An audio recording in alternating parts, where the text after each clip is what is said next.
하나님의 말씀은 에베소서 5장입니다. 1절부터 5절까지 읽겠습니다. 그러므로 사랑을 받은 자녀같이 너희는 하나님을 본받는 자가 되고 그리스도께서 너희를 사랑하신 것 같이 너희도 사랑 가운데 생활하라. 그는 우리를 위하여 자신을 버리사 향기로운 제물과 희생제물로 하나님께 드리셨느니라.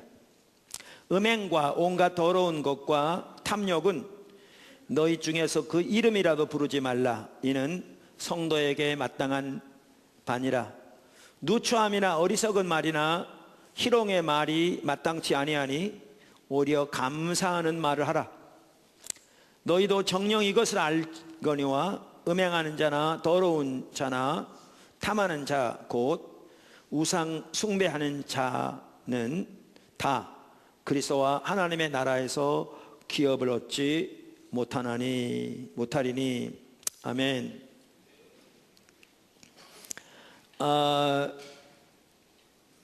오늘은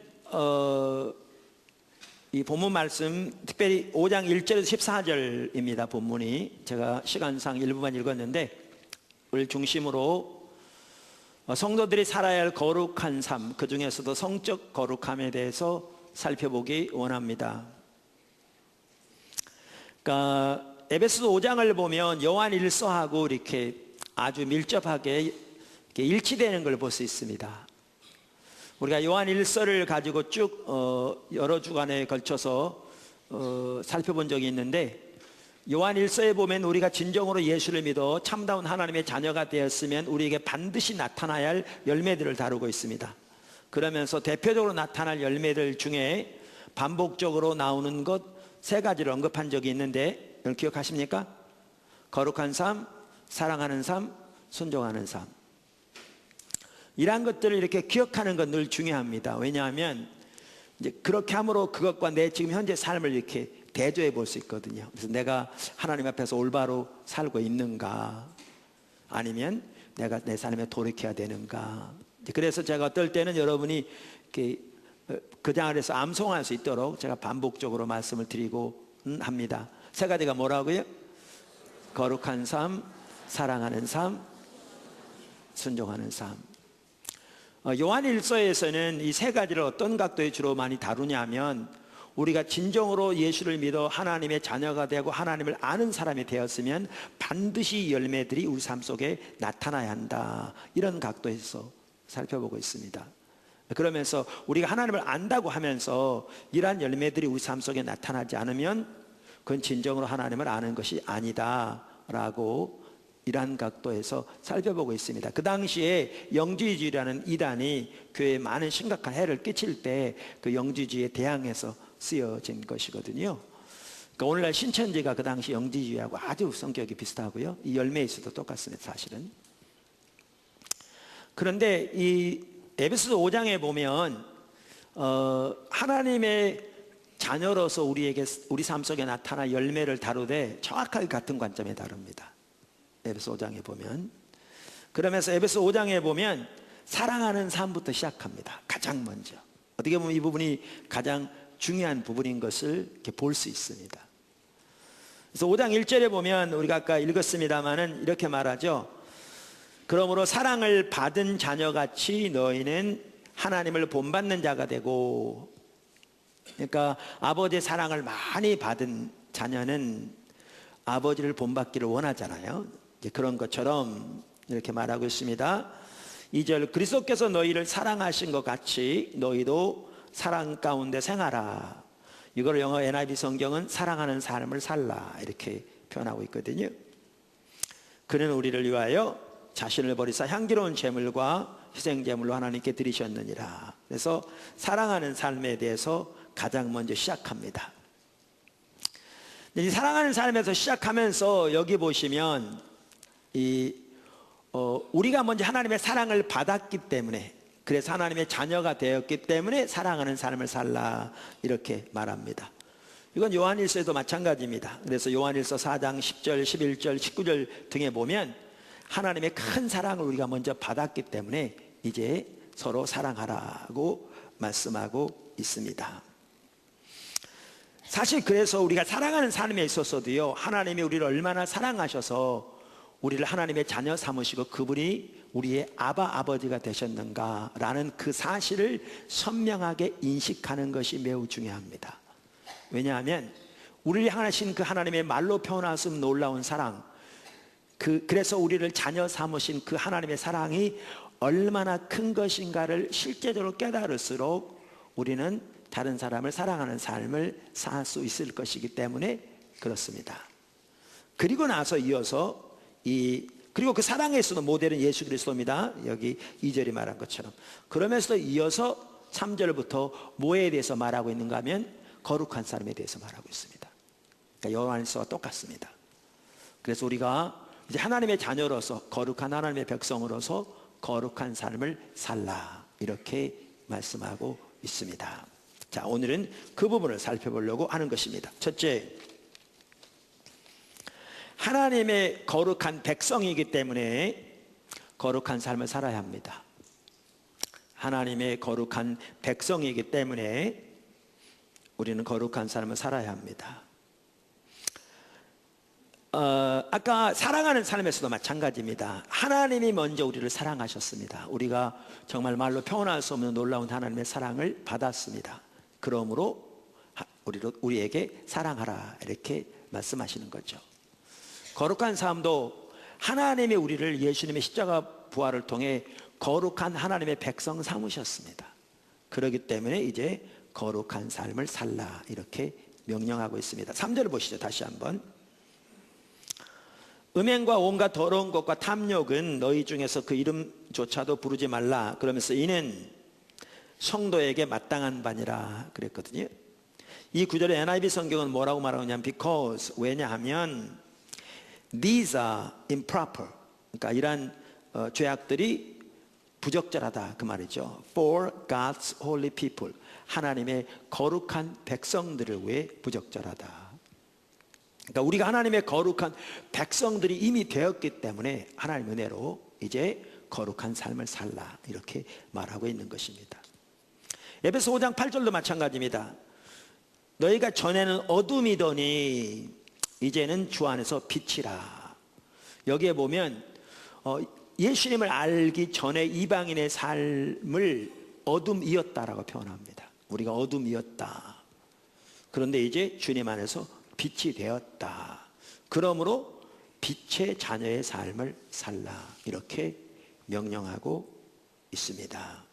그러니까 우리가 거룩한 삶에 대해서 이렇게 몇 주간 살펴봤습니다. 그때 신분적인 거룩함, 지속적인 성화를 살펴봤는데, 우리가 살아야 할 거룩한 삶은 지속적인 성화를 가리키는데, 여기서 핵심은 하나님이 예수님의 십자가 부활을 통해 우리를 구원하시고 우리 죄를 용서하시고 우리를 하나님에게 속한 하나님의 자녀 삼으셨기 때문에 이미 거룩하게 되었다. 이 신분적인 거룩함이 지속적인 성화의 기초가 되어지는 것이고, 이 신분적인 거룩함이 동시에 거룩한 삶을 살기 위한 원동력이 되는 것입니다. 이미 살펴봤습니다. 여기도 나옵니다.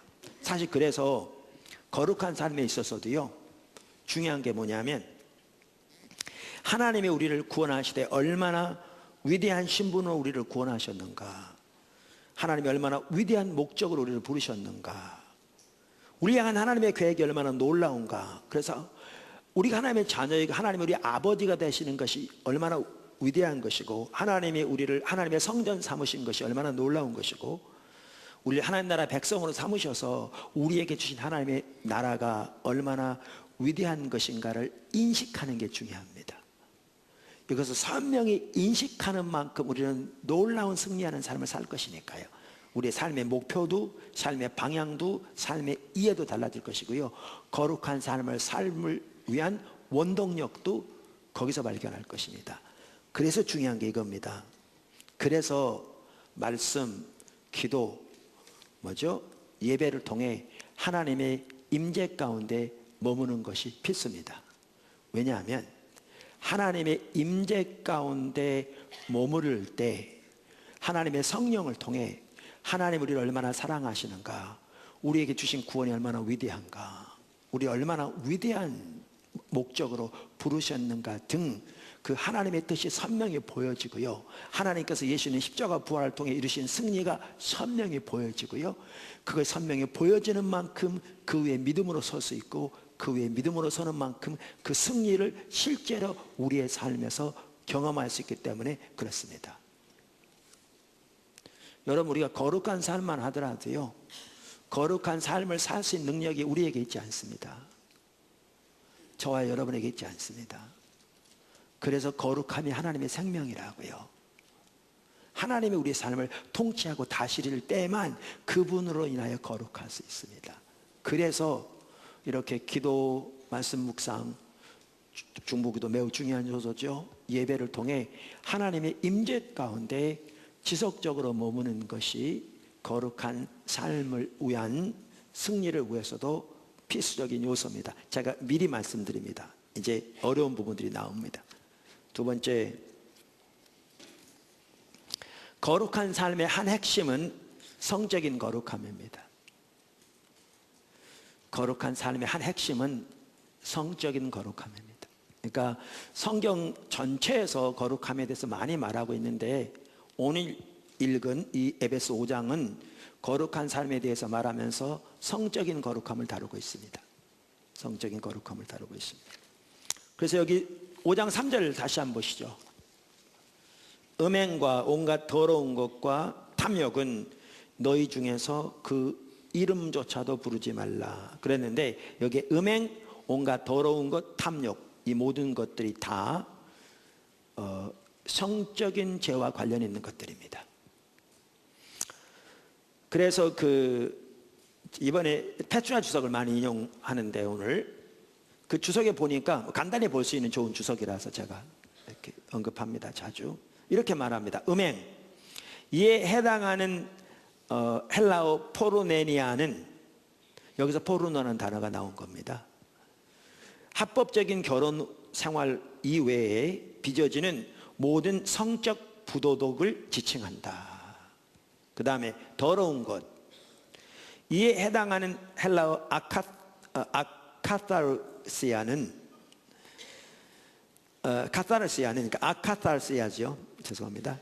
세속적인 존재의 특성을 말하는 것으로 윤리적, 종교적으로 추한 모든 행위를 가리킨다. 근데 쉽게 말하면 이런 겁니다. 성적 타락과 관련된 모든 종류의 부정함을 의미한다. 이렇게 볼 수 있습니다. 여기 보면 더러운 것이 탐욕, 이에 해당하는 헬라어 플레오넥시아는 단순한 욕심이 아니라 끊임없이 성적인 쾌락을 추구하는 것을 의미한다. 그러면서 바울은 하나님으로부터 구별된 그리스도인이라면 위와 같은 악들은 생각하지도 말고 이야기하지도 말라고 권면한다. 자, 그래서 오늘 이 본문 말씀에는 거룩한 삶을 말하되 성적인 거룩함을 말하고 있습니다. 즉 성적인 타락으로부터 구별될 것을 말하고 있습니다. 우선 제가 약간 언급하고 넘어가야 할 게 뭐냐면, 일부 오해도 있을 수 있어서, 성 자체가 죄는 아닙니다. 성 자체가 죄는 아닙니다. 성경에 의하면 성은 하나님이 주신 축복입니다. 그런데 성적인 만족은 오직 하나님이 정하신 결혼 안에서만 추구되어야 합니다. 이게 성경의 가르침입니다. 당연히 결혼 생활만 하더라도 단순히 성적 만족만을 위한 것은 아닙니다. 우리가 다 압니다. 성경에 보면 당연히 그것만이 아닙니다. 그보다 훨씬 많은 것들을 위한 하나님이 주신 참으로 놀라운 축복입니다. 여러 가지 면에서.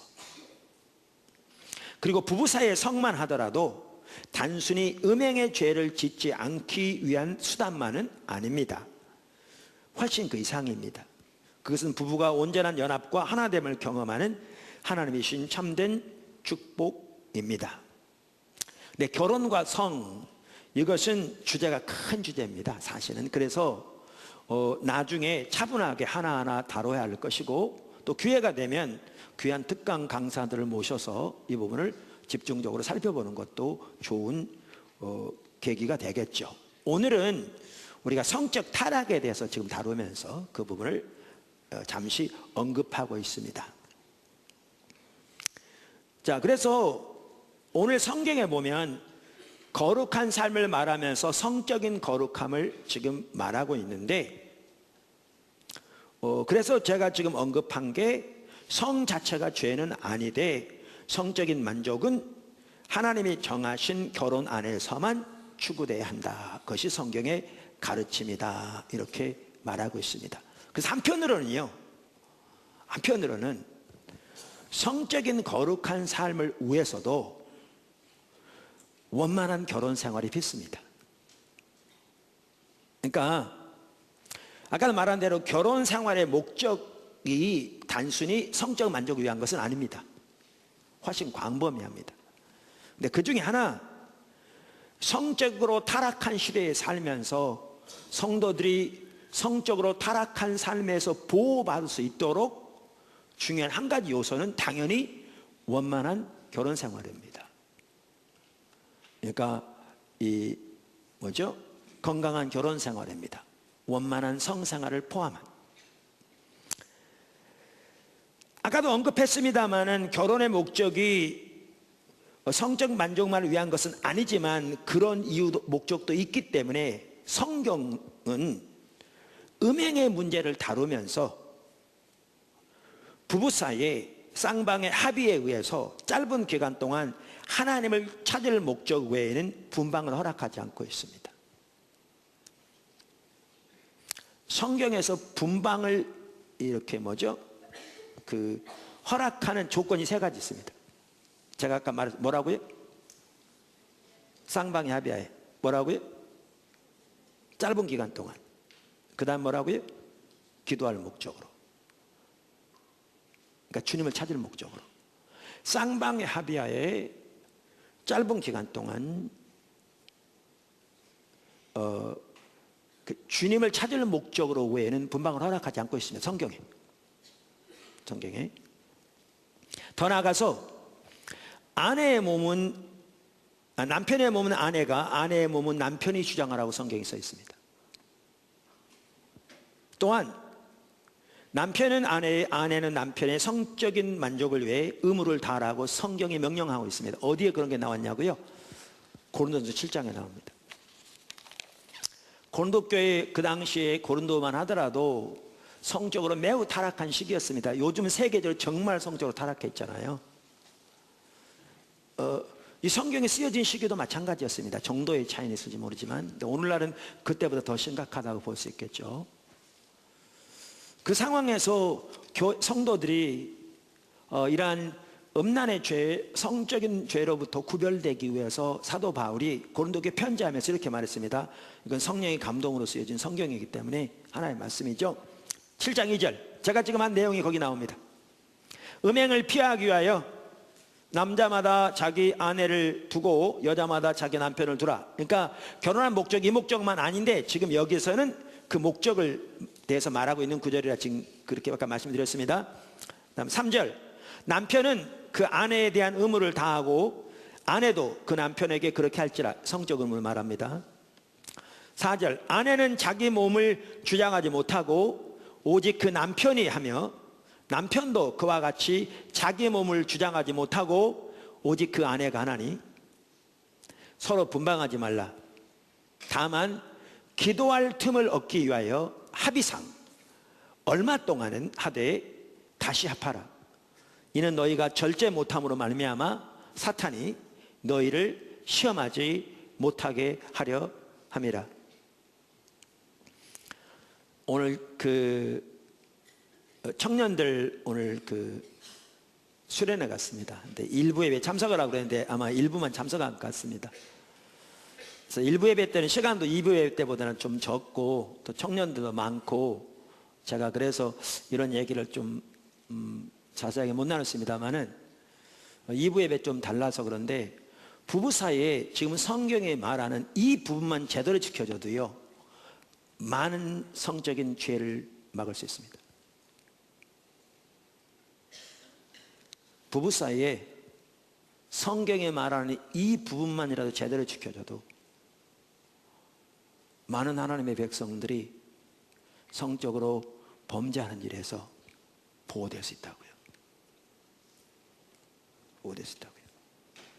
그래서 건강한 결혼 생활, 원만한 성생활을 포함한 네 성적인 거룩함을 유지하는 데 있어서도 매우 중요한 한 가지 핵심적인 요소입니다.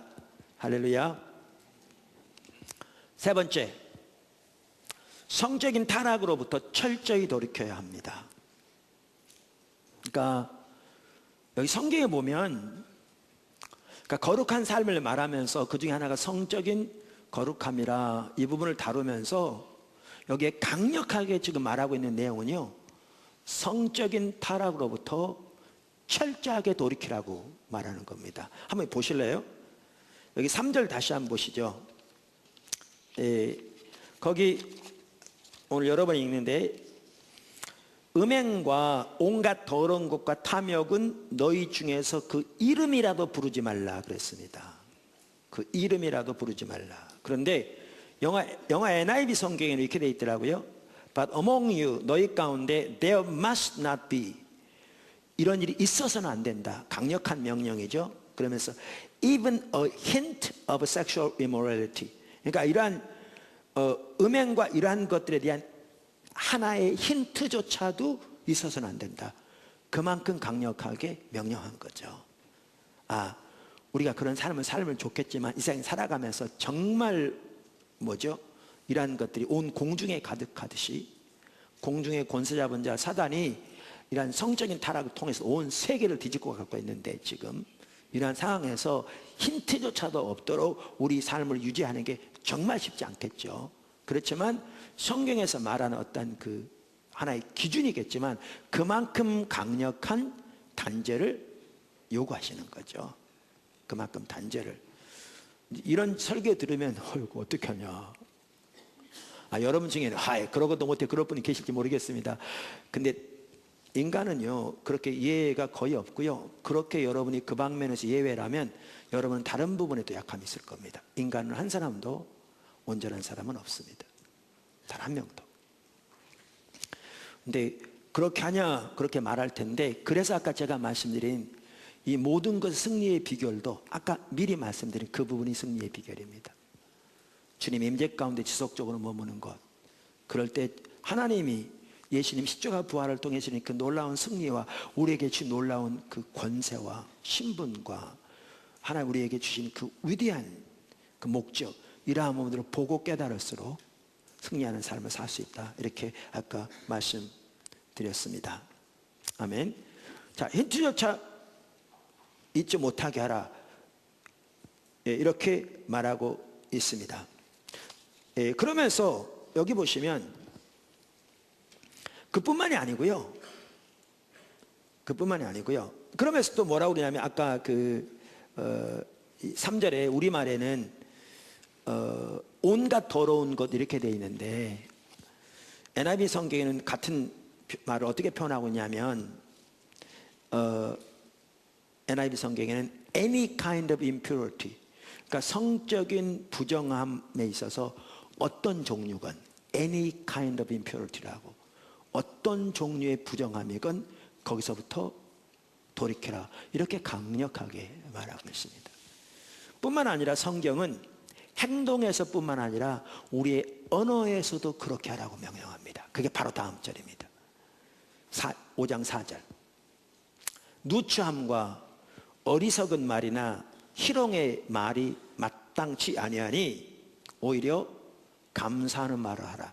여러분, 여기에 누추함, 어리석은 말, 희롱의 말, 이 모든 것들은요 성적인 타락과 관련된 말들입니다. 지금 이 문맥 전체가 뭐에 대해서 말하는 구절이냐면 성적인 타락에 대해서 말하는 구절입니다.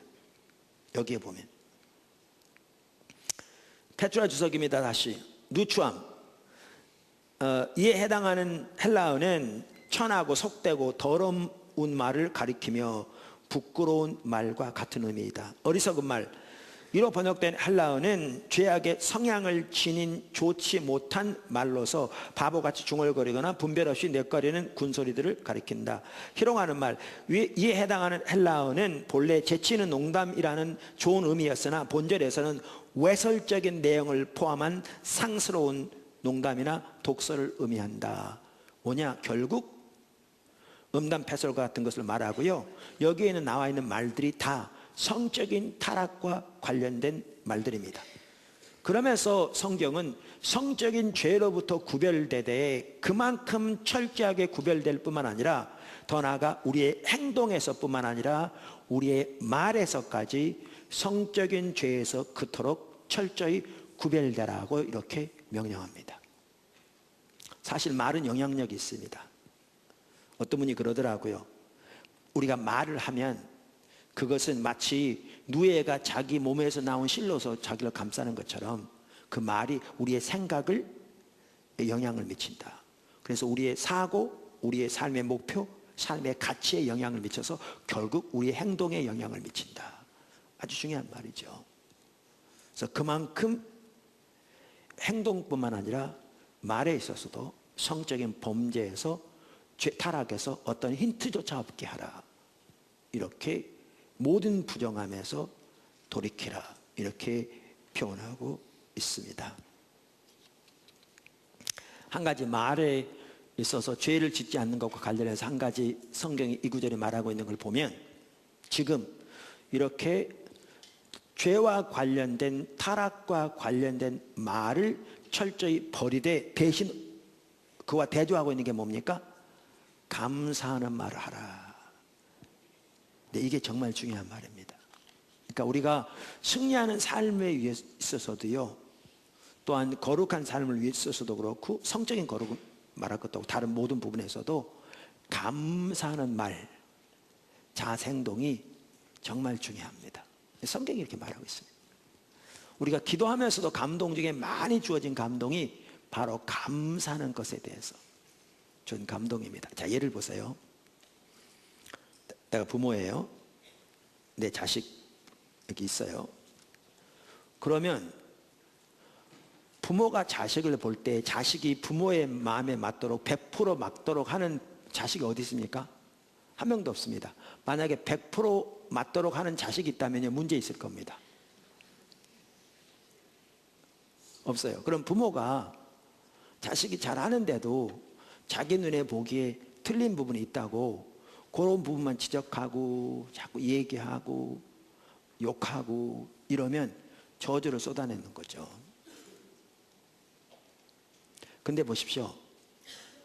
뭐부터 해야 되냐면요, 그 자녀를 나에게 주신 하나님 은혜 감사하고 오늘까지 건강하도록 자라게 하신 하나님 은혜 감사하고 감사할 조건들이 많았거든요. 이렇게 그 자녀를 주신, 그리고 자녀에게 주신 하나님의 은혜들로 인하여 여러분이 먼저 감사하십시오. 감사하는 말을 하십시오. 그러면 여러분 영적인 눈이 열립니다. 달라집니다. 자녀를 보는 눈이 달라지게 돼 있습니다. 달라지게 돼 있어요. 그럼 말 하나라도 태도 하나라도 전혀 다른 차원에서 가게 될 겁니다. 사역자가 섬길 때 감사를 잃으면 병듭니다. 그래서 우리 신앙에서 가장 중요한 요소 중에 하나가 뭐냐 하면 성경대로 감사하는 말을 하는 겁니다.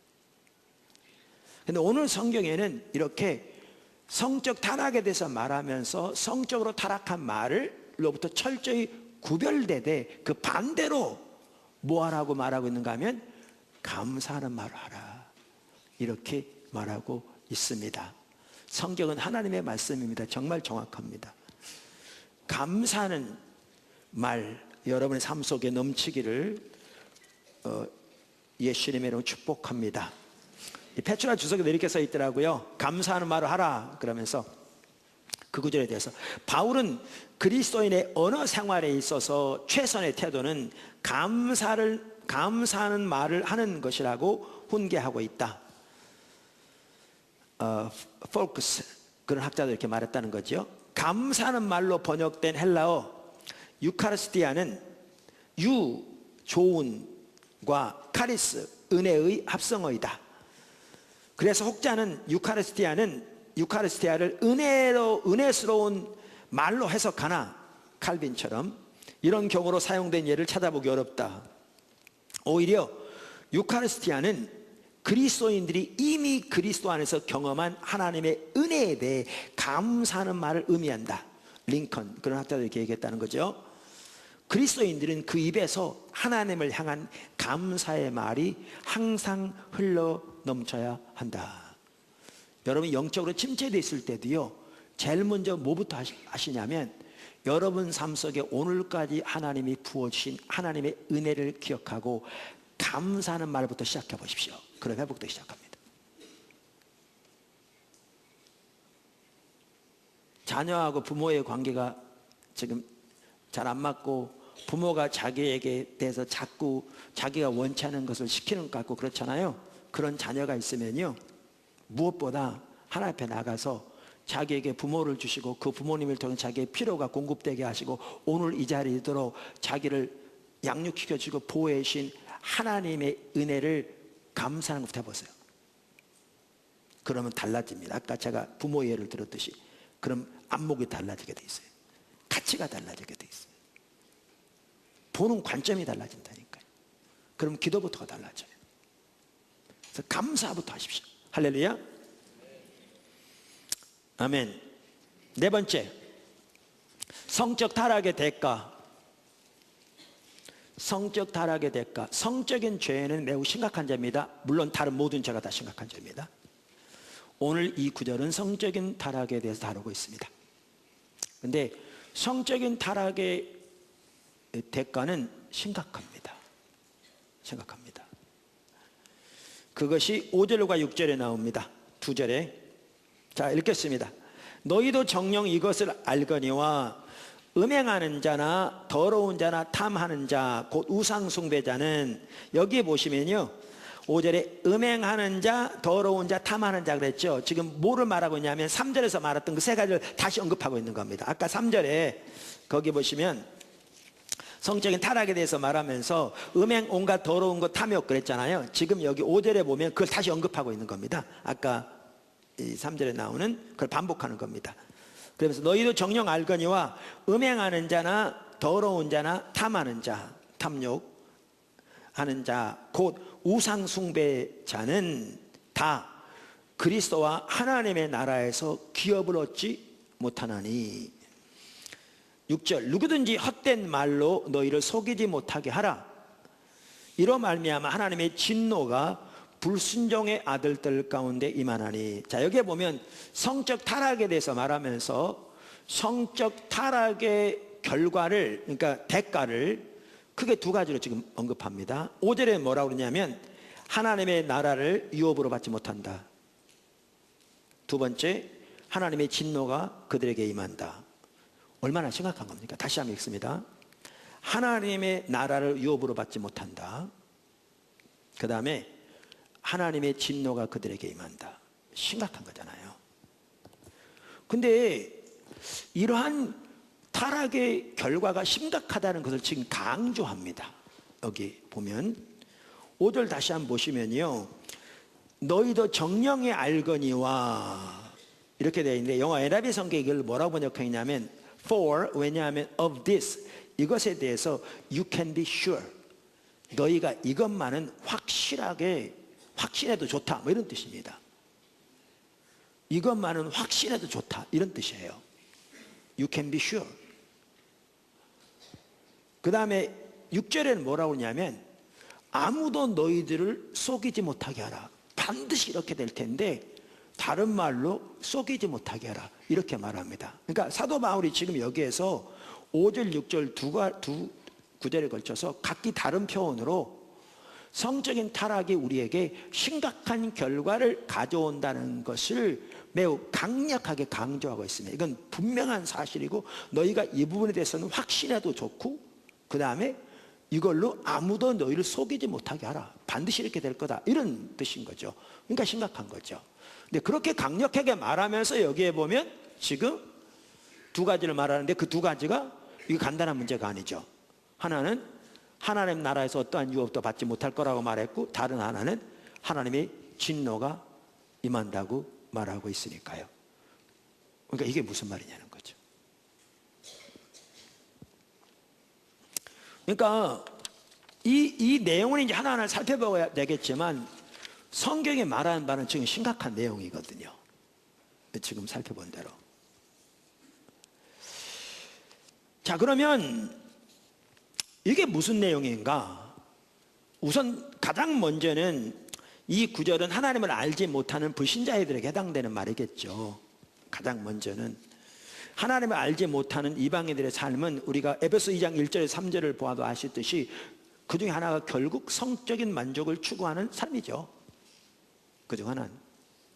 그게 세상 사람의 특징이고, 그래서 하나님을 떠난 그 삶의 결과는 당연히 하나님 나라에서 어떠한 유업도 받지 못하게 될 것이고, 하나님의 진노가 이 세상과 오는 세상에서 그들에게 임하는 삶이죠.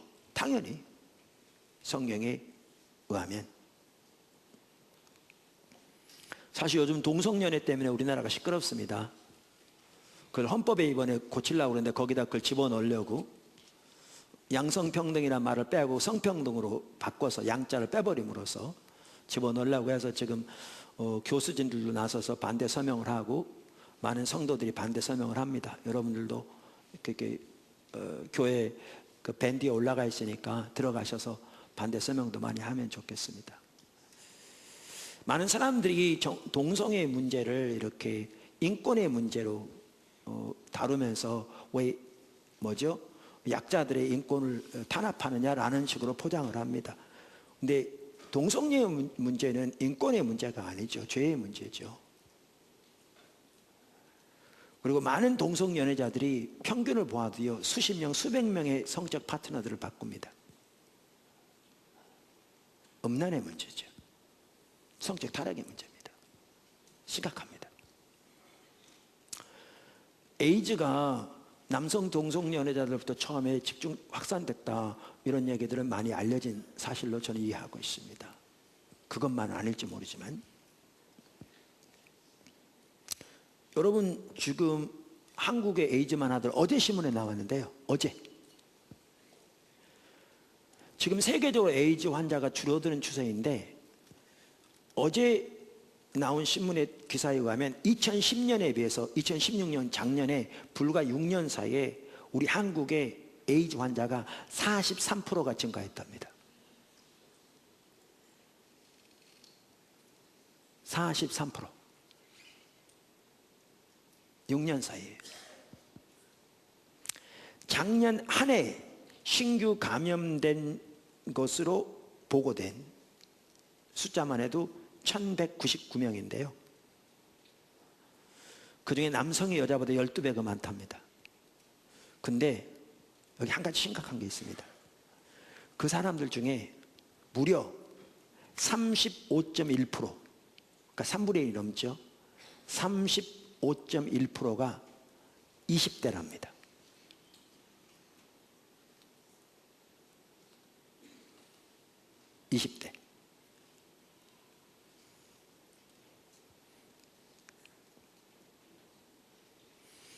근데 그 신문에도 나왔는데, 그럼 왜 이런 일이 일어나느냐, 그 핵심적인 한 원인으로 동성 간의 성접촉과 다양한 파트너들과의 문란한 성접촉을 들고 있습니다. 물론 동성 간의 성접촉만이 에이즈 확산의 결과 아닙니다. 그 통계에 나와 있습니다. 그러나 이 병들이 퍼져가면서 다양한 통로를 통해서도, 때로는 이성 간의 접촉을 통해서도, 수혈을 통해서도 접촉이 되는 거죠. 옮겨가는 거죠. 심각합니다.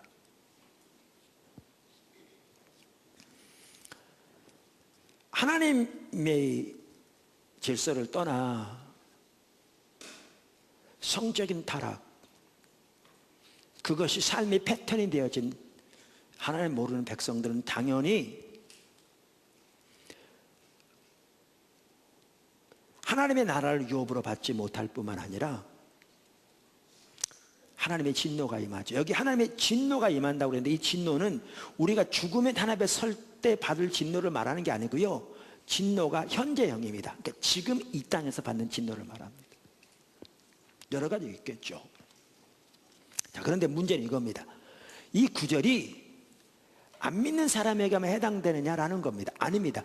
무엇보다 이 구절은 지금 믿는 성도들에게 권면하는 말입니다. 이 구절은 안 믿는 사람들에 대한, 이방인들에 대한 말이라면 여기 언급할 필요가 없는 거죠. 지금 사도 바울이 에베소에 있는 성도들에게 편지한 건데, 그리고 그들을 권면하면서 하는 내용인데, 그러니까 성도들을 권면한 내용이라는 겁니다. 특별히 그 다음 절 7절에 보면 이렇게 나옵니다. 그러므로 그들과 함께하는 자가 되지 말라. NIV 성경에 보면 therefore, 그런 거로 do not be partners with them. 그들과 함께 파트너가 되지 말라, 이렇게 되어 있습니다. 여기에 파트너는요, 성적 파트너를 말하는 게 아닙니다. 여러분, 지금 많은 나라에서 husband, wife, 남편과 아내라는 말을 더 이상 안 쓰는 거 아십니까? 공적으로. 그리고 파트너라는 말을 씁니다. 지금. 그런데 여기에 그들과 파트너가 되지 말란 말은 요즘 타락한 그런 관점에서 말하는 파트너가 아니라 그들과 사귀지 말라, 그런 뜻입니다. 그들과 교제하지 말라, 그런 뜻입니다. 그런데 여러분, 성경에서 어떤 죄 가운데 있는 사람들을 언급하면서 그들과 상종하지 말라, 그들과 교제하지 말라, 그들과 이렇게 파트너가 되지 말라, 이런 식의 표현이 있을 때는 안 믿는 사람들을 말하는 게 아닙니다. 믿는 사람들을 말합니다. 그 상대방이. 성경은 심지어 이렇게 말합니다. 안 믿는 사람들을 말한다면 어차피 안 믿는 사람 다 그런 사람은 사는 사람들인데 너희가 이 세상을 떠나야 될 것이다. 내가 말하는 것은 안 믿는 사람들을 말하는 게 아니라 믿는 사람들 중에서도 그런 삶을 사는 사람들을 말하는 것이다, 이렇게 말하죠. 성경 여러 곳에 나와 있고요. 대표적으로 한 구절만 읽겠습니다. 고린도서 6장 9절, 고린도전서 6장 9절, 음란에 대해서 말하는 구절입니다.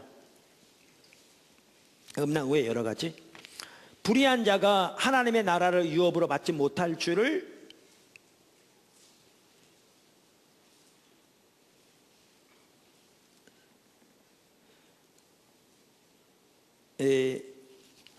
죄송합니다. 제가 잘못 말했어요. 네, 그건 5장 10절입니다. 네, 5장 10절. 이 말은 이 세상에 음행하는 자들이나 탐하는 자들이나 속여 빼앗는 자들이나 우상 숭배하는 자들을 도무지 사귀지 말라 하는 것이 아니니, 만일 그러하려면 너희가 세상 밖으로 나가야 할 것이라. 왜? 세상 사람 다 그렇게 살아가니까요. 그러니까 이 말은 그들과 전혀 사귀지 말란 말이 아니라 그 말이죠. 우리 그들과 동화될 것이 아니라 그들을 그리스도께로 인도하기 위해서 때로는 그들과 교제하는 건 중요하죠.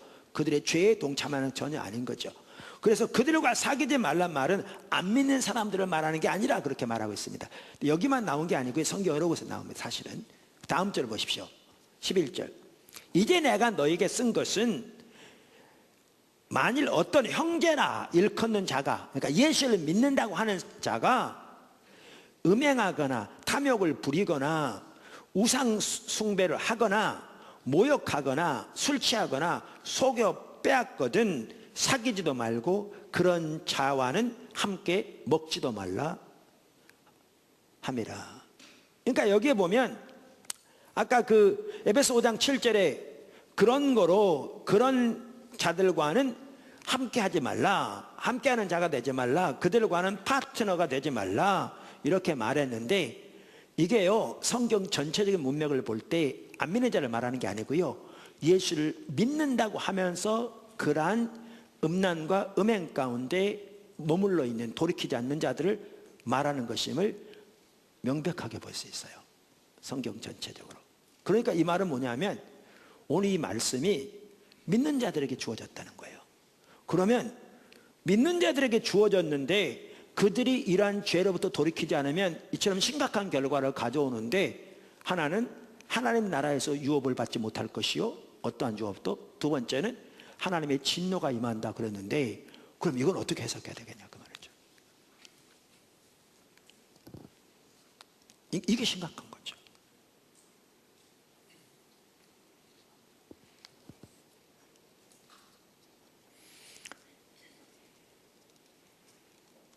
우선 성경은 여기만 아니고요, 다른 곳에서 나옵니다. 비슷한 내용이. 고린도서 6장 9절 아까 그 부분 읽으려고 그랬는데, 불의한 자가 하나님의 나라를 유업으로 받지 못할 줄을 알지 못하느냐.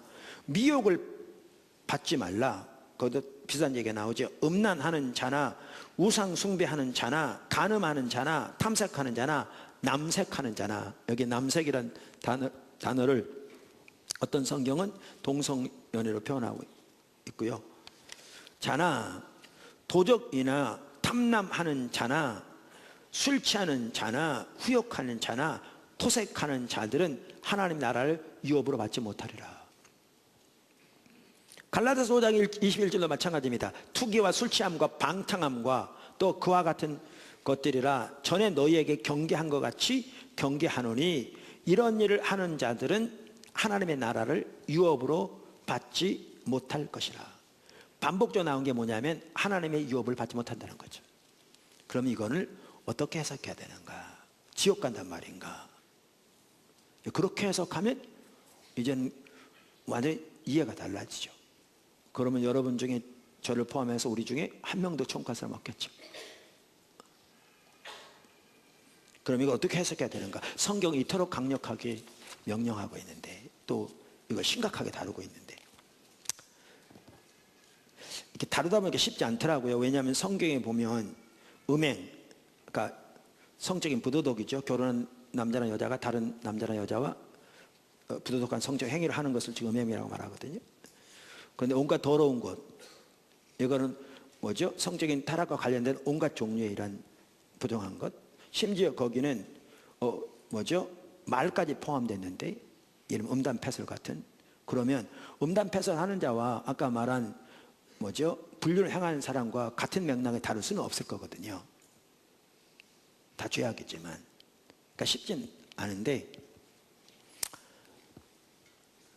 최대한 잘 설명해 보도록 제가 아는 범위 내에서 노력해 보겠습니다. 제가 모르는 건 하나님이 도와주셔야 되고.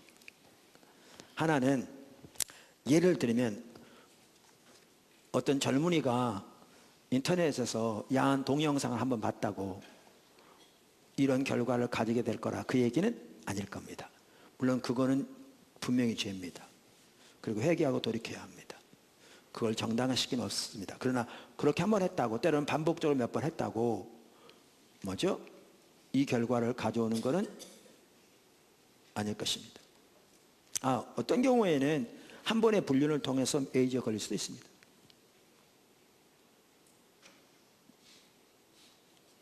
한 가지, 꼭 에이즈만 아니라도 신약 성경에 보면 구약의 광야 생활하던 이스라엘 백성들의 삶을 예로 들면서 신약의 우리들을 경고한 내용이 나오거든요. 아시죠? 그 중에 한 대표적인 구절이 어디냐면 그 고린도전서 10장이죠. 제가 알기로 10장으로 알고 있는데,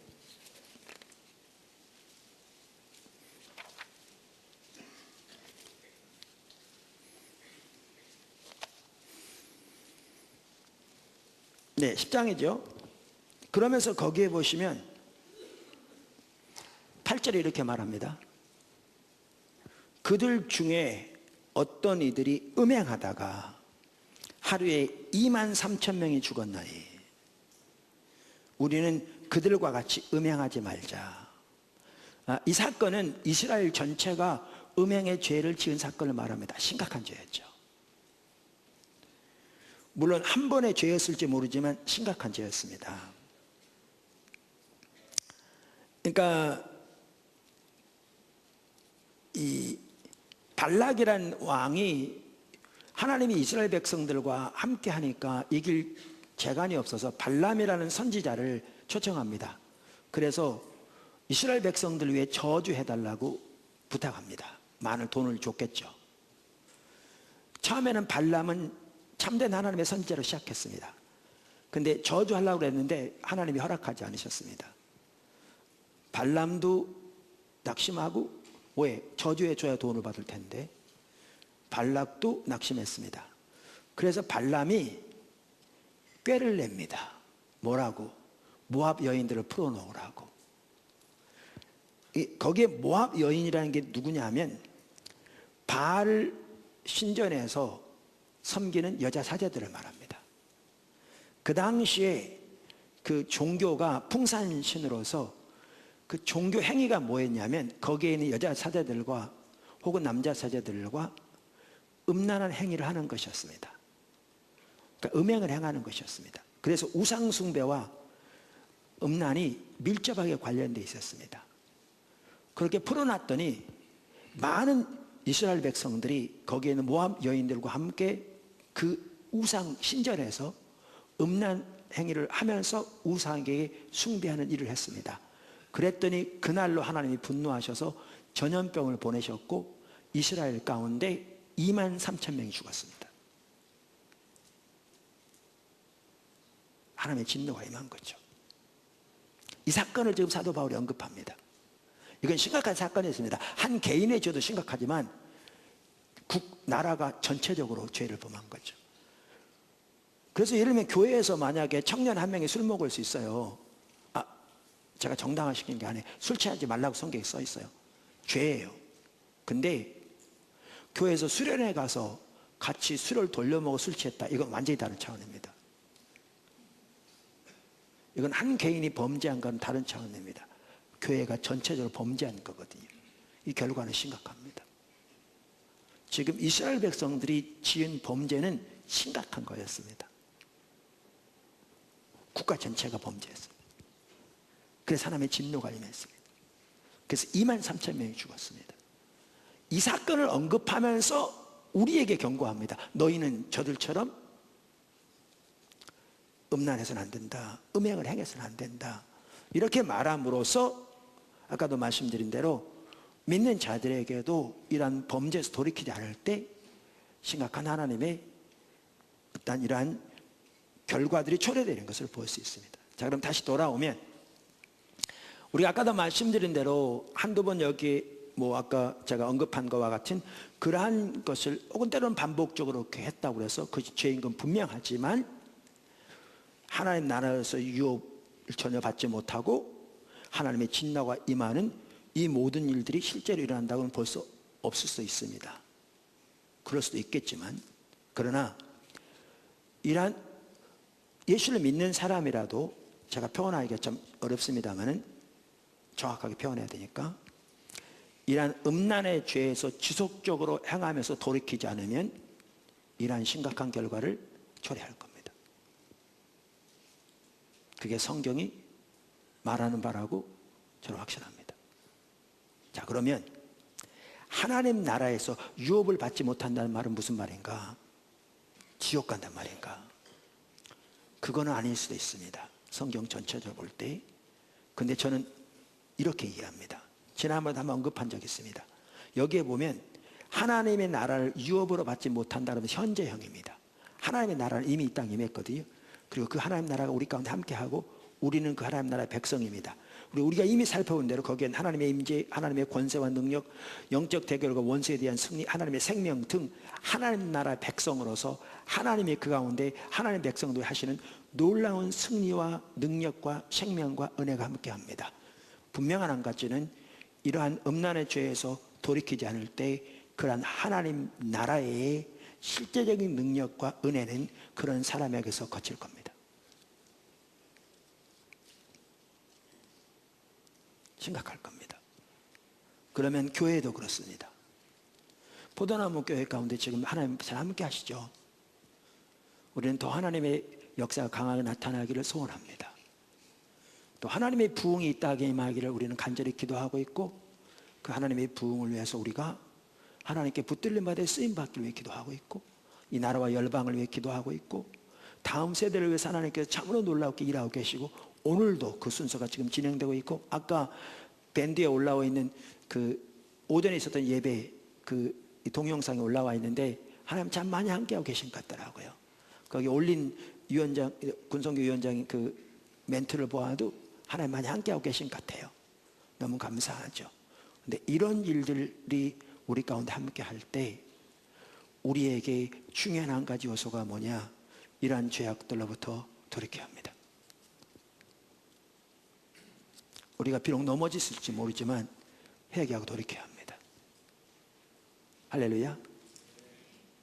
그리고 지속적으로 이러한 죄 가운데 있으며 돌이키지 않으면 우리가 죽어서 비록 그러니까 구원은 받을지 모르지만 부끄러운 구원을 받을 것이고 하나님의 진정한 영광 가운데 들어가지 못할 것입니다. 그건 성경이 말하는 바라고 저는 확신합니다.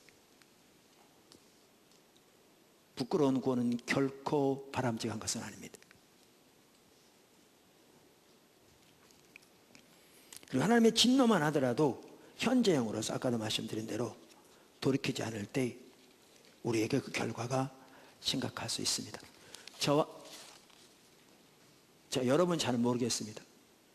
그러나 저도 절대 여기서 자유롭지 않습니다. 우리 모두 나는 여기에 전혀 문제없이 자유롭다라고 말할 수 있는 사람이 얼마나 있는지 모르겠습니다.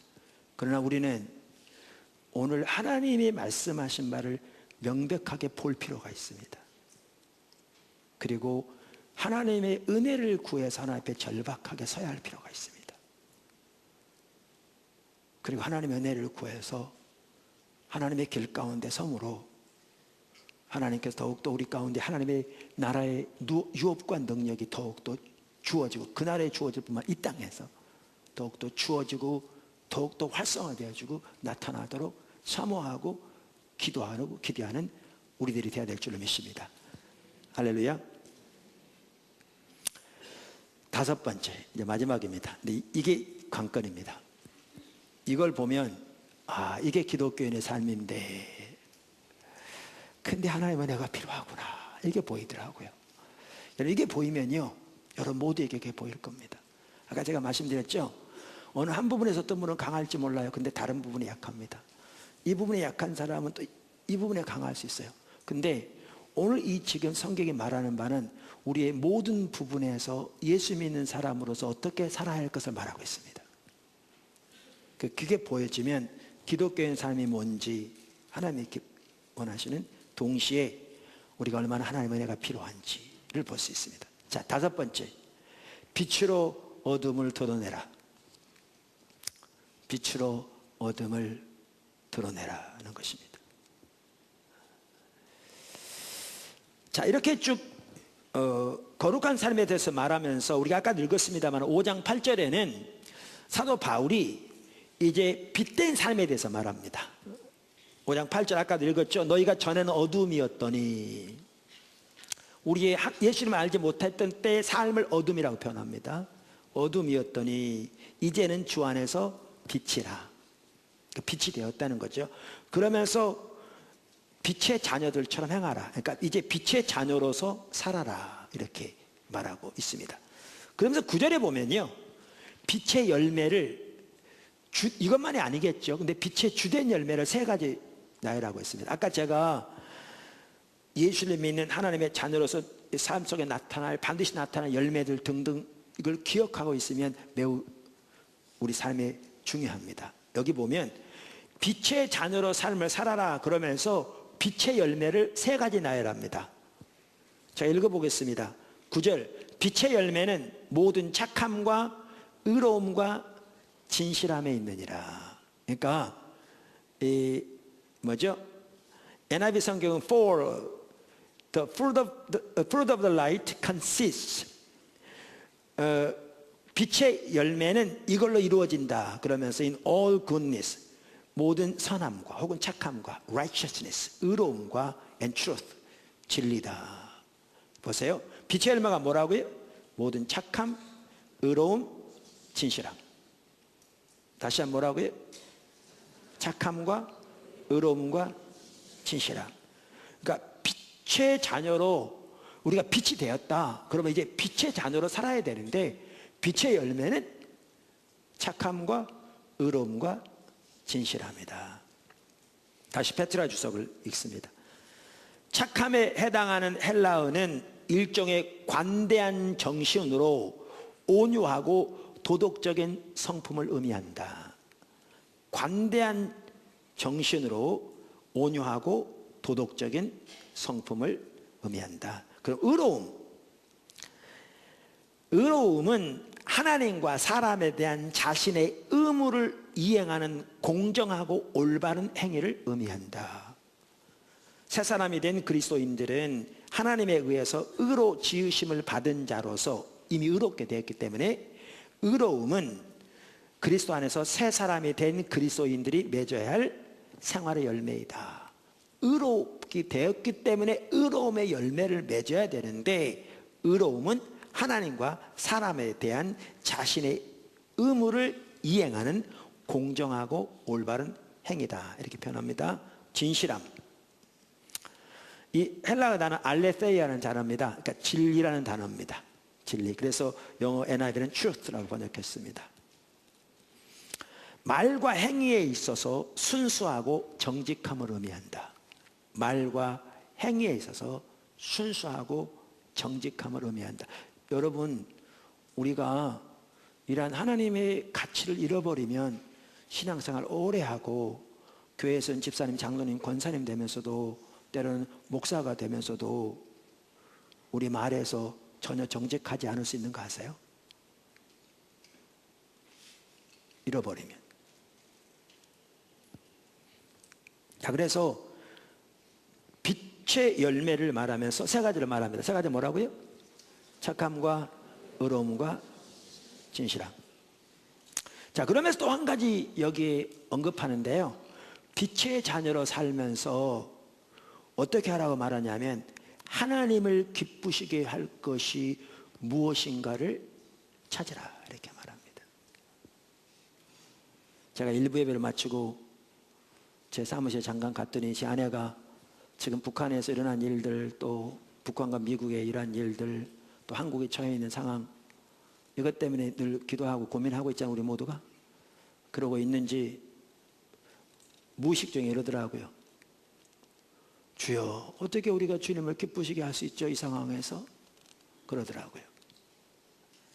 오늘 성경에 뭐라고 되어 있냐면 빛의 자녀로서의 삶을 살되 빛의 열매를 언급한 다음에 뭐라고 말하고 있는가 하면 주님을 기쁘게 하는 것이 무엇인가를 찾으라. 이게 빛의 열매의 삶입니다. 여기 제가 한 가지 더 할게요.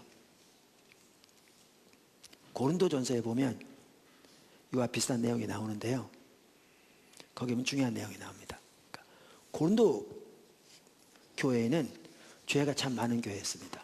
심지어 자기 의붓어머니를 데리고 사는 사람이 있었어요. 그러니까 성경에 보면 아버지의 아내라고 돼 있어요.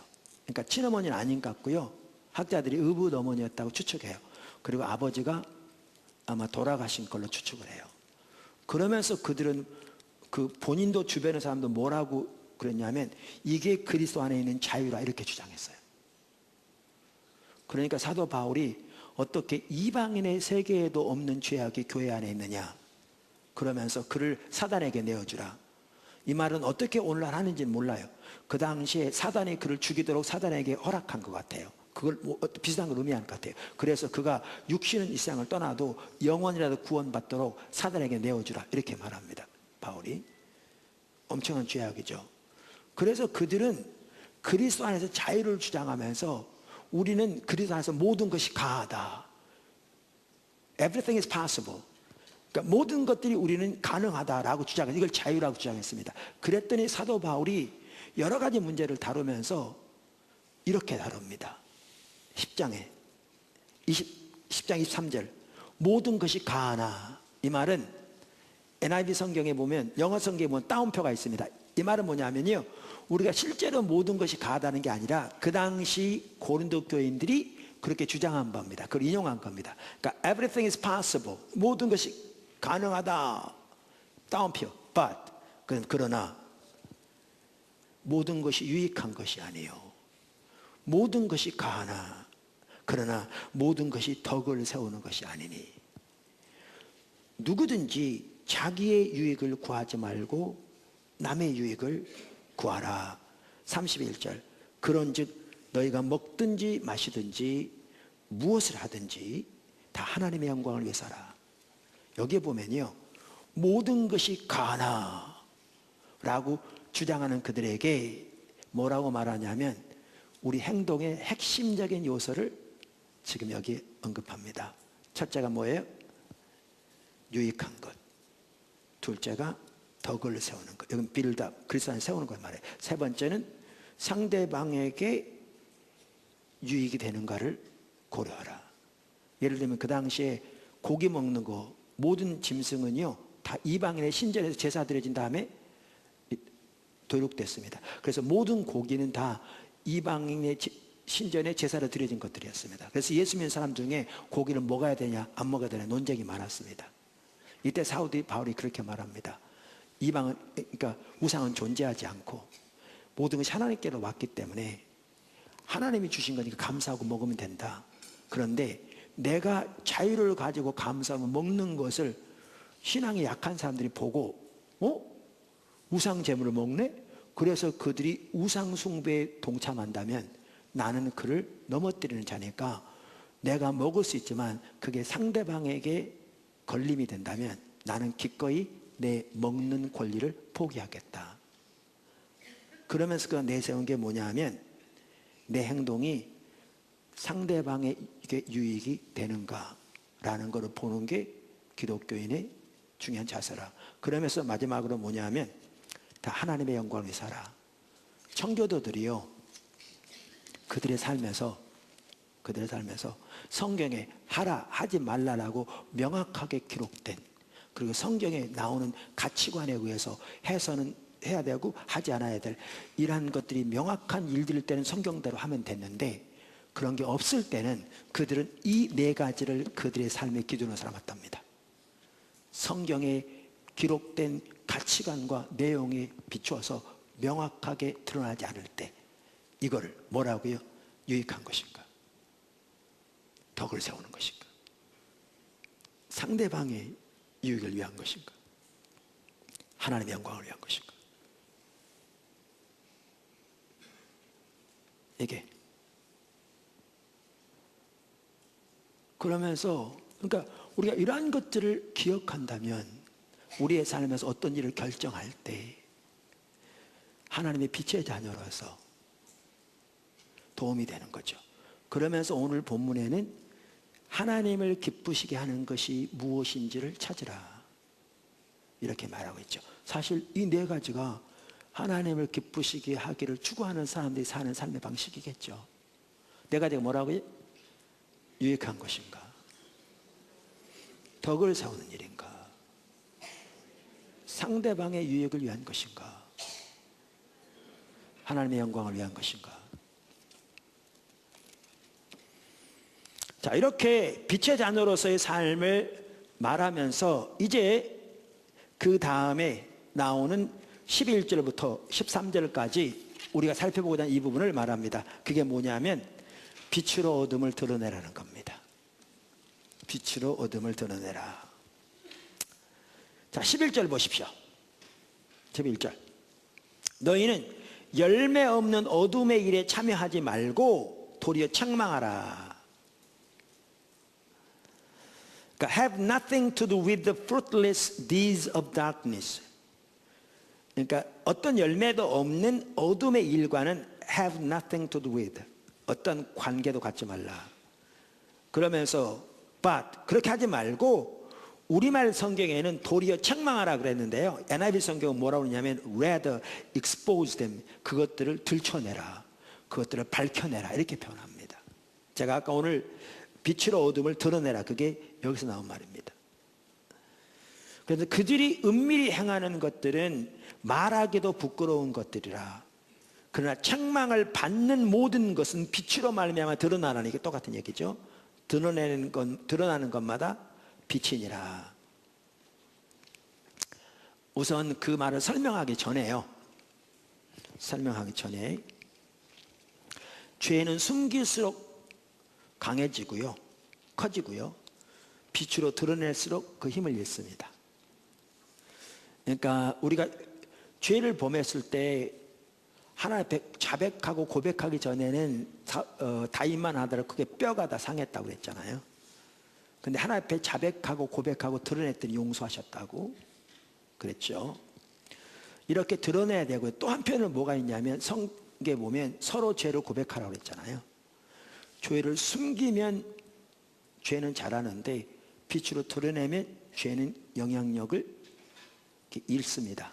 그래서 자기의 죄를 때로는 자기가 믿을 만한 정말 입이 무거운 다른 사람한테 말하지 않는 사람에게 나누고 그 죄의 용서함을 하나님 앞에 죄를 회개하고 하나님 용서하시는 건데 상대방으로부터 이렇게 기도를 받고 이렇게 드러내는 것은 죄를 이기는 중요한 요소 중에 하나입니다.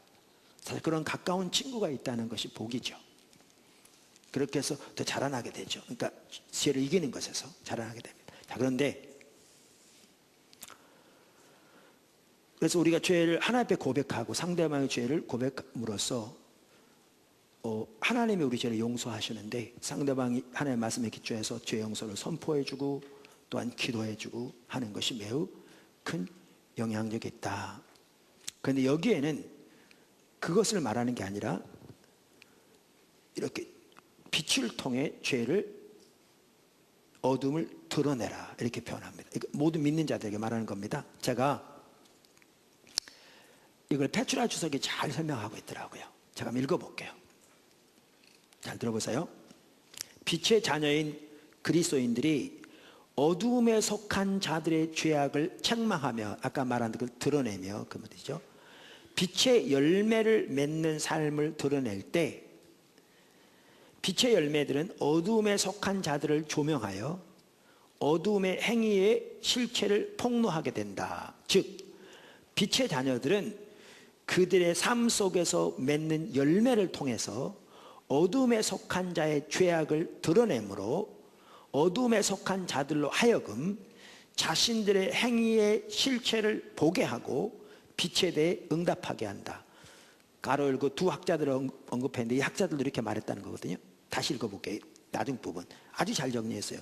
빛의 자녀들은 그들의 삶 속에서 맺는 열매를 통해서 어두움에 속한 자의 죄악을 드러내므로 어두움에 속한 자들로 하여금 자신들의 행위의 실체를 보게 하고 빛에 대해 응답하게 한다. 예를 들면 이런 겁니다. 우리가 거짓 신앙책에서부터 돌이켜서 우리 신앙의 본질은 하나님과 친밀한 교제 가운데 삶을 살아갑니다. 그리고 하나님과 친밀한 교제 가운데 삶을 살아감으로 하나님이 함께 하신 열매가 우리 가운데 함께 하잖아요. 실질적으로 이 삶을 우리가 살 때 이 열매를 통해서 아직도 거짓 신앙책에 묶여서 종교적인 모양은 있지만 하나님과 어떤 인격적인 관계도 없이 그저 의식이 하나님과의 관계를 대체해버린 그런 살아있는 생명의 역사는 철저하게 고갈된 그 삶은 안 믿는 사람과 거의 다를 바가 없는 이상 가운데 있는 사람들에게 하나님의 말씀을 기초로 해서 그리고 그 삶을 사는 열매를 통해서 신앙의 본질이 무엇이고 거짓 신앙책이 얼마나 왜곡된 잘못된 신앙인 것을 보여주게 될 때 이 어둠이 드러난다는 거예요. 어둠이. 이게 드러나려면 뭐가 되냐면 자신이 그렇게 하나님과 동행하는 삶을 통해 동행하는 삶의 열매가 나타나야 돼요. 그 열매의 빛을 통해 어둠 가운데 있는 자들에게 비춰지게 될 때 이 어둠이 드러나게 된다는 거죠. 그러면 이 사람들이 이러한 사람들을 통해 자신의 실체를 보게 되며 하나님의 참된 길로 돌이켜지게 된다는 거죠. 오늘 거룩한 삶에 대해서 말하면서 이 구절은 특별히 성적인 거룩함에 대해서 말하면서 이렇게 성도들로 하여금 그 하나님과 동행하는 승리하는 삶으로 그 빛의 열매를 통해 어둠에 있는 자들에게 그 어둠을 들춰내라. 이게 성도들에게 명령되어진 하나님의 말씀입니다. 여기까지 가야 된다는 거죠. 이것은 반드시 거룩한 삶뿐만이 아닙니다. 그리고 성적인 거룩함만이 아닙니다. 또 사랑하는 삶도 하나님과 동행하는 삶도 우리의 삶의 모든 영역에서 하나님의 백성들에게 살아가야 할 삶의 모습을 보여주시는 것이죠. 우리가 여기까지 가야 되는데, 아까도 말한 대로 그러려면 정말 하나님의 은혜가 필요한 거죠. 그리고 우리가 하나님을 집중적으로 찾아야 되는 거죠. 그래서 우리 삶 속에 먼저 그 승리의 열매가 있어야 다른 어둠 가운데 있는 사람들에게 빛을 비춰 그 어둠을 도려내므로 그들이 거기서 돌이키고 이 빛으로 반응할 수 있도록 인도할 수 있는 거죠. 할렐루야. 그러면서 오늘 읽은 오늘 다 읽지 못했지만 오늘 본문으로 택한 그 마지막 절에 보면 이 삶을 사는 것이 모든 성도들이 살아야 할 삶이라고 말하고 있는 거 볼 수 있습니다. 14절. 그러므로 이르시기를 잠자는 자여 깨어서 죽은 자들 가운데서 일어나라. 그리스도께서 너에게 비추이시리라 하셨느니라. 그러니까 이르시기를, 이 말은 구약에 이렇게 말씀하셨다는 거거든요. 근데 구약 성경 어느 구절에 이게 나와 있지 않아요. 이게 나와 있지 않습니다. 그래서 페트라주도 이렇게 되어 있어요. 본절은 구약 성경의 어느 구절을 정확하게 인용한 것이 아니라 이사야서 9장 2절, 26장 19절, 51장 17절, 52장 1절, 60장 1절 등과 연결된다. 즉 이러한 구절 등에 나와 있는 내용들을 앞에 놓은 거라 그 말입니다. 그 특별히 여기에 보면 이렇게 돼 있어요. 이런 인용 구절들은 초대교회의 침례식 찬송이다. 그러면 가로 열고 브루스 폭스 그 다음에 우즈 링컨 학자들 이름입니다. 이런 학자를 동일하게 얘기했다는 거죠. 귀한 학자들입니다. 무슨 말이냐면 지금 여기에 인용된 이 말이 구약에 나와 있는 하나님의 말씀을 종합적으로 정리한 것으로서 이게 뭐냐, 초대교회 당시에 침례식 때 불려졌던 찬송과 가사라는 겁니다. 다시 읽어볼게요. 잠자는 자여 깨어서 죽은 자들 가운데서 일어나라. 주께서 너에게 비추시리라. 이게 초대교회 당시에 침례식 때 불려졌던 찬송과 가사라는 겁니다. 제가 안식을 마치고 돌아와서 곧 침례식이 있는데, 침례가 뭔데요? 옛사람이 죽고 그리스도 안에 새 사람으로 살아나서 이 삶을 사는 거죠. 그러니까 침례식 때 이 찬양이 불려졌다니까요. 잠자는 자여 깨어서 죽은 자들 가운데서 일어나라. 그리스도께서 너에게 비추시리라. 그렇게 다시 깨어나는 것, 살아나는 것, 이게 구원이고요. 그것을 나타내는 것이 침례죠. 그렇다면 이렇습니다. 여러분 이게 14절에 나오는 거거든요. 13절까지 빛으로 어둠을 드러내라. 그러면서 이 구절을 인용한 걸 보면 뭐로 의미합니까? 모든 예수 믿는 사람이 살아야 할 삶의 행태를 말하고 있는 거죠. 그게 빛으로 어둠을 드러내는 것이 모든 믿는 사람들이 살아야 할 삶입니다. 오늘 저는 거룩한 삶, 우리 모두가 살아야 할 삶을 살펴보면서 특별히 그 중에서 성적인 거룩에 대해서 살펴보았습니다. 오늘날 정말 성적인 타락이 만연한 이 시기에 우리가 하나님의 말씀대로 그대로 100% 다 사는 것, 그것은 가능하지 않을지 모르지만 또 이 땅에 사는 동안에는 우리가 죄와 끊임없는 싸움을 하게 되어 있는데, 그러나 오늘 성경은 우리가 살아갈 삶의 방향을 명확하게 제시하고 있습니다. 그리고 그렇게 우리가 하나님께서 말씀하신 그 삶의 방향을 향해 우리가 나아가고, 그러기 위해서 더욱더 그리스도 안에서 머물고, 그렇게 하나님이 함께 하신 삶을 추구할 때 하나님이 더욱더 놀라운 은혜가 부어질 줄로 믿습니다. 요한계시로 나온 7개 교회 중에서요, 라오디게아 교회는 가장 타락한 교회였는데, 왜냐하면 칭찬 한마디 없는, 그들이 돌이켰을 때 주어진 약속은 어떻게 보면 가장 크거든요. 어떤 학자가 그렇게 써놨더라고요.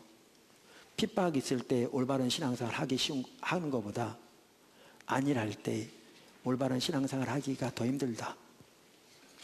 그래서 어떻게 보면 라오디게아 교회는 그 안일함 가운데 있는 그들이었을지 몰라도 그들이 돌이켰을 때 그들에게 약속하신 하나님의 유업이 약속이 더 크다. 이렇게 설명한 분도 있더라고요. 오늘날 하나님의 말씀대로 사는 것이 정말 어느 시대보다 더 어려운 시기일지 모릅니다. 그러나 이럴 때 우리가 하나님을 의지해서 믿음으로 순종해 나갈 때 하나님이 주신 상급과 약속은 더욱더 놀라운 것이 될 줄로 믿습니다.